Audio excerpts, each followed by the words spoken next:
Bismillahirrahmanirrahim. Assalamualaikum warahmatullahi wabarakatuh. Hamdan wa syukran lillah, salatan wa salaman ala rasulillah sallallahu alaihi wasallam. Qala Allah ta'ala fil Qur'anil Karim, a'udzu billahi minasy syaithanir rajim. Bismillahirrahmanirrahim. Ya ayyuhalladzina amanu taqullaha haqqa tuqatih wa la tamutunna illa wa antum muslimun. Setelah kita memuji Allah dan bersalawat kepada Rasulullah sallallahu alaihi wasallam, di sini kita akan berbicara tentang kurban. Kurban secara bahasa adalah mendekat. Secara istilah fikih, kurban adalah dzabaha hayawanun makhsus biniyatil kurbah fi waktil makhsus. Kurban adalah menyembelih hewan tertentu dengan niatan mendekatkan diri kepada Allah pada hari-hari tertentu. Oleh karena itu, hewan yang boleh dijadikan kurban itu jenisnya tertentu. Dalam hadis Nabi dicontohkan, diantaranya disebutkan dalam satu riwayat, naharna ma'a Rasulillah sallallahu alaihi wasallam ama Hudaybiyah al-badanah an sab'atin wal baqarah an sab'atin. Kami pernah berkurban bersama Rasulullah sallallahu alaihi wasallam pada tahun Hudaybiyah, satu unta untuk 7 orang dan satu sapi untuk 7 orang. Kemudian dalam hadis yang lain Nabi pernah berkorban dengan domba. Duhan Nabi sallallahu alaihi wasallam bikabshaini amlahaini aqranaini saminaini. Nabi pernah berkorban dengan 2 ekor kambing yang dua-duanya sehat, gemuk dan bertanduk. Oleh karena itu, hewan yang dikurbankan itu hanya unta, sapi atau kambing, atau spesies sapi seperti kerbau, kemudian spesies kambing dengan berbagai macam jenisnya.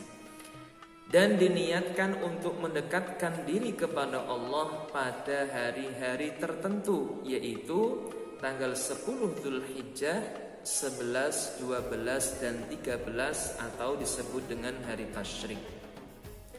Kemudian berkorban itu sendiri, ulama kita berbeda pendapat tentang hukumnya. Ada yang berpendapat wajib bagi yang mampu, sedangkan yang lain berpendapat sunnah. Apa alasannya yang mewajibkan? Sebab Rasulullah SAW bersabda, man wajada sa'atan falam yudhahi fala yaqrabanna musallana. Barang siapa yang memiliki kemampuan untuk berkorban tetapi dia tidak mau, maka jangan mendekati tempat sholat kami. Artinya di situ ada ancaman bagi yang mampu.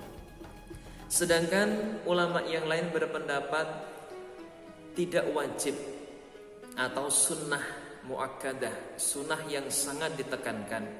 Sebab Nabi bersabda, idza ra'aitum hilal dzulhijjah wa arada ahadukum ayyudhi falyumsik an sya'rihi wa adfarihi. Barang siapa yang melihat hilal, yaitu bulan sabit yang menunjukkan awal Dzulhijjah, kemudian ia hendak berkorban, hendaknya ia menahan diri dari memotong kuku dan mencukur rambut. Menurut ulama kedua ini, karena di situ ada lafaz wa arada, orang yang hendak. Artinya lafaz hadisnya tidak menggunakan wajaba atau furido, orang yang melihat hilal diwajibkan untuk berkorban atau difardukan untuk berkorban.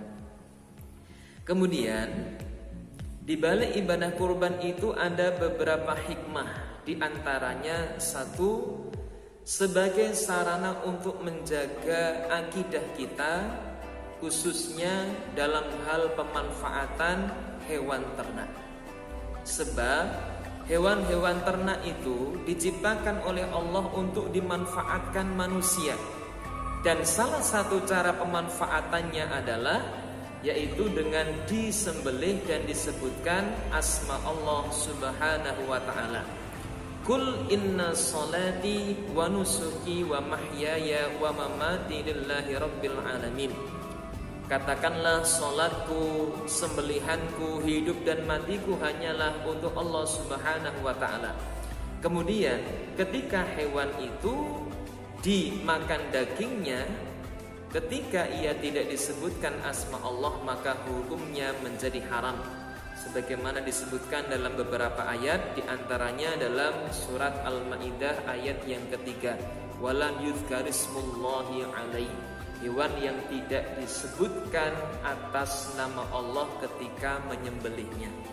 Kemudian yang kedua, sebagai wujud syukur karena kita diberikan anugerah yang banyak oleh Allah Subhanahu wa taala, termasuk ditundukkannya hewan-hewan itu untuk dimanfaatkan manusia.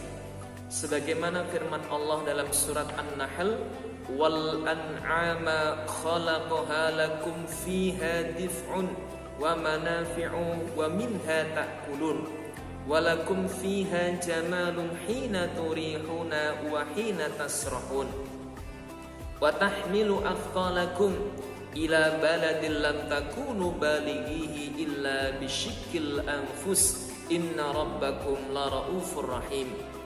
Dan binatang ternak itu diciptakan oleh Allah untuk kalian agar kalian manfaatkan diantaranya bulunya, dagingnya, dan menjadi binatang kesayangan, ya. Kemudian menjadi alat transportasi yang membawa beban kita dari tempat satu ke tempat yang lainnya.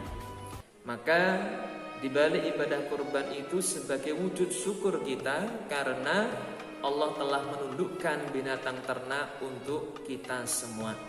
Dan yang ketiga yaitu sebagai sarana ibadah sosial.